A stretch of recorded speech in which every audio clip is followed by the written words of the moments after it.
This video covers my stove build for winter camping. I hope you find it useful for designing and building your own stove that you can use in a tent. Alright guys, here's my little tent stove. I finally completed it. It's going through its initial burn. I use that 2000 degree spray paint that you're supposed to cure in the oven.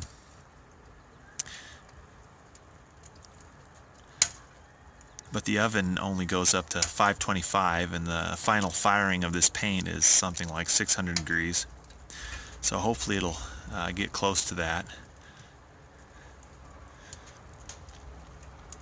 I use 7 gauge 3/16 inch mild steel for this entire build.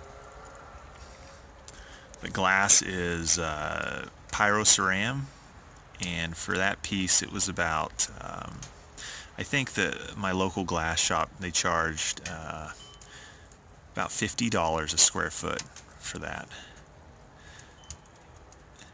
And when I built the door, one thing people complained about was that the glass, you know, the steel would flex slightly and it would crack the glass. So I built this. I use little spacers. I don't know, you can kind of see them there. Little stainless steel spacers, stainless steel bolts. So it has just enough room in there for the metal to flex a little bit. The metal on the outside will stay cool, but that inner piece there, that'll get hot and that might want to warp. But all in all, it's not going to do anything to this glass because it's got room. And I have the fiberglass rope. I use the flat version, and that's wrapped around the sides. It goes all the way around.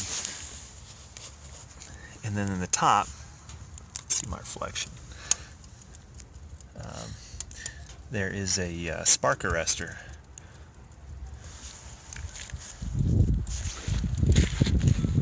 And I had to widen the holes in that. I went down to Goodwill and bought like a stainless steel colander and then widened the holes so it would totally choke the flame out. I don't have a damper in this setup. I may put one in later, but I didn't want to drill through this double wall pellet pipe until I kind of figured out how it all was going to work. This stuff's pretty expensive. I think I have a 6-foot piece and a 3-foot piece here, and it was about $110 for that.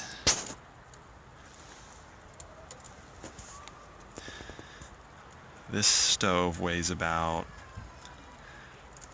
I think about 60 pounds, very heavy. You know, it's a tent stove, but we're talking about car camping. This isn't like a titanium backpacking stove. And even then, you know, it's kind of pushing it for car camping, but it should make for some comfortable winter campouts. We're getting some good flame in this stove now. I'm heating up a pot of water on top just to see how it works out. And I'm using cut up pallet wood, which burns really hot. Burns a lot better than the thicker pieces of wood.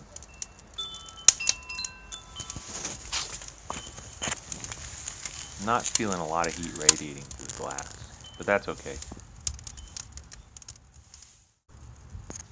I have a concave piece of metal right in front of the air vents to air wash the glass, and it keeps it pretty clean halfway up.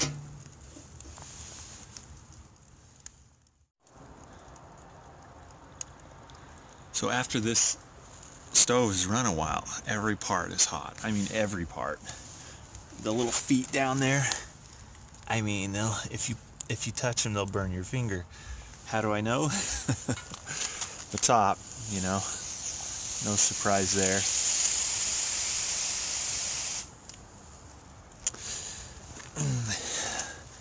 I put a washer between the handle and a little handle there in the body, and I mean, that's hot, so I'm going to have to put something through that hole that I can reach and grab and then lift up with, because that thing is hot.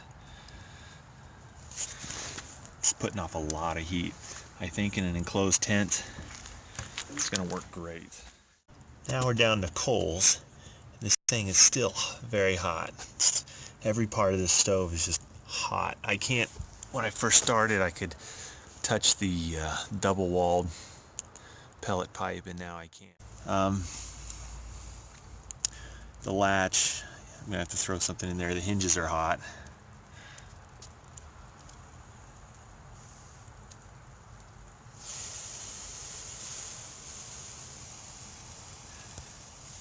The concrete underneath is kind of dried up, so it's throwing a lot of heat off the bottom. Since this is about 12 by 12 inches, I'm thinking about getting maybe a tile and putting it in the bottom, like some sort of ceramic tile to kind of hold the heat, but also preserve the metal. This is how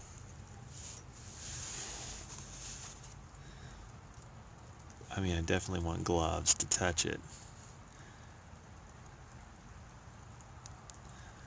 Little handle for opening the air control.